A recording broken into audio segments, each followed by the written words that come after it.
Hey, what's going on, guys? This is Mias and welcome to my Magistus combo video. So before you start, friendly reminder to like and subscribe because it motivates me a lot to keep making videos like these. And yes, so this one, Magistus, it's kind of special because I didn't really want to mix it up with too many other archetypes because I wouldn't really feel like I would be showing Magistus cards. Rather, I would be showing other, like, really good decks already, like Dragma Invoked and stuff like that. So, right now, the way people are playing Magistus cards in the OCG, it's really not a Magistus deck. But I will try to be exploring if there is a possibility of maybe making it work as a cohesive,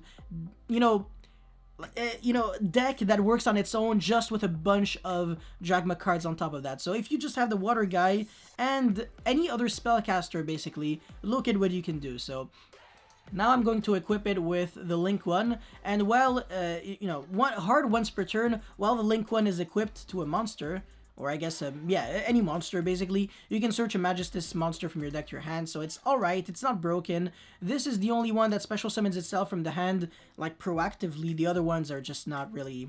They kind of rely on spell cards to be specialed, and you can summon it by sending a face-up spellcaster monster from your hand or field to the graveyard, and you can also do something else with Crowley. Yeah, wait, sorry, it's funny, man. This is like Crowley, Alistair, the something of something.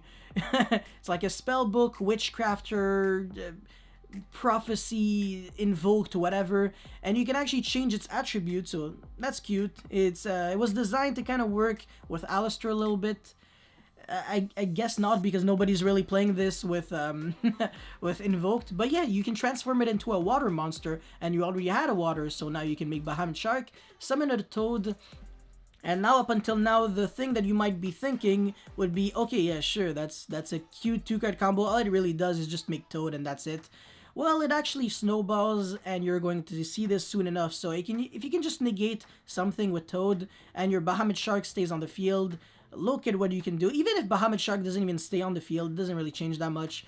But now you actually have a stacked graveyard, you have a recycle back, so yeah, you can actually equip a monster from your graveyard to one of your monsters on the field thanks to the graveyard effect of Crowley.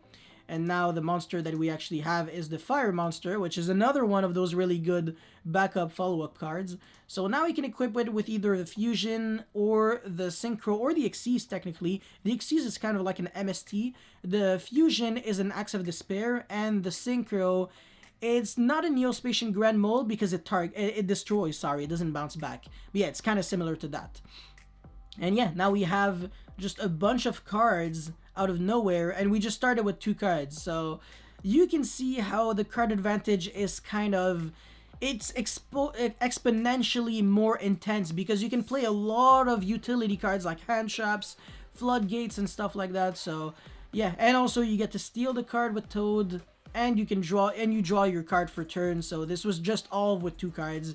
And that's pretty much it, so let's get into the next one. Alright, so this is an OTK if you're going second. If you have the Fire Guy with any Spellcaster level 4 and Ecclesia, well, you have game, actually. You have over 10,000 damage, and I'm going to show you this right now. So, the Fire Guy is going to equip itself with the Link one, and as soon as it is equipped to something, you can actually special summon a level 4 Spellcaster monster from your hand, but it is going to negate its effect, so you won't be able to use the effect of that Ecclesia, and even if you could, you actually shouldn't, because it would lock you up from using your extra deck for the rest of the turn.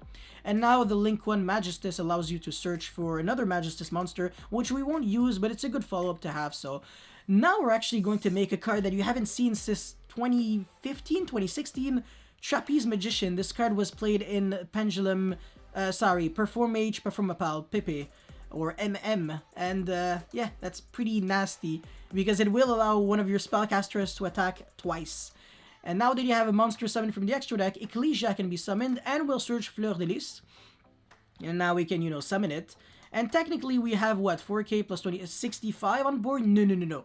Because, first of all, these will gain 500 each, so 1,000 extra damage. But also, Fleur de Lis will have an additional attack thanks to Trapeze Magician. So, not only can you Utopia double for game, in case your opponent has a monster on the field, but if it's an empty board, you still kill through the empty board. So, they're safe from absolutely nothing. That's pretty freaking awesome. Anyways, next replay.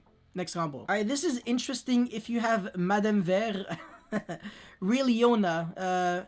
Wait, oh, hold on. No, no, no. Oh my god, they changed the name in the TCG again. This is the second time they can't accept Cinderella. It's actually freaking frustrating. Cendrillon, man. Oh man, yo, that's sad. Anyways, if you have Cinderella plus either this or the spell that I'm going to search, which is Invocation, literally. it's basically Polymerization, but for the Magistus deck. Well, technically it's Polymerization for everyone, but it becomes like insane if you use it for... Oh no, it's only for spellcasters, right? I gotta check, hold on. Using monsters from your hand or field, including a spellcaster monster. Yeah, okay, sure. The fusion doesn't have to be a spellcaster, but one of your materials has to be a spellcaster. However, the really cool part is that if you're doing this with Magistus, even your monsters that are equipped like in the spell and trap zone can be used as fusion materials. So it's kind of like full metal fool's alchemist, which is nice. Yeah. So we're going to equip it with the Link one, which obviously searches. The Fire guy is really nice because it has a Monster Reborn effect, you know, when something is equipped to it, so it's the best follow-up card. And this fusion monster is actually an interruption, because during your opponent's turn, when they summon something that scares you, you can just use its effect, take control of a monster literally, and equip it to it. So that's nasty, man. You have a 4K blue as alternative. It cannot activate its effect. But it can attack. And now you actually have game, because this is a 1-card rank 4 and a Searcher. So this is what I really wanted to explore with this deck, because I really do feel like it's pretty fantastic. And yeah, just special summon, you equip it with a bunch of things. Trapeze Magician, alternative, can attack twice. And this is what I want to show here. Since the monster that you stole is equipped with a fusion, which gives him an additional 1000 attack, as long as the monster that you stole has at least 1750 attack, you have game, because 1750 multiplied by 2 is... wait, hold on, no, that's not what I meant. 1750 plus 1000 equals 2750, and that multiplied by 2 is 5500. 55 plus 25 equals exactly 8k. Merry Christmas, you're dead. So yeah, that's basically it, man. 2-card combo equals an interruption into an OTK. I think that's cool. Once again, if your opponent had a monster on the field, you go for Utopia double and you kill anyways, so you have game regardless of what happens. So absolutely beautiful. I hope you guys enjoyed. If you did, leave a comment, a like, and a subscribe. Until then, I will see, I'm going to see you very, very soon. I'm trying to upload twice a day. If this can actually, I don't know if this can actually work. So if you guys have any recommendations of videos that I should be doing, right now I'm just thinking of making a lot of like card reviews, discussions on if can this card come back and stuff like that. I really have to be more proactive in my what if X card was unbanned series, because I feel like I haven't made too many videos of that subject as of lately. I don't know if at the moment you're watching, like, yeah, anyways, no spoilers. Anyways, thank you very much for watching, and I'll see you soon. Thank you.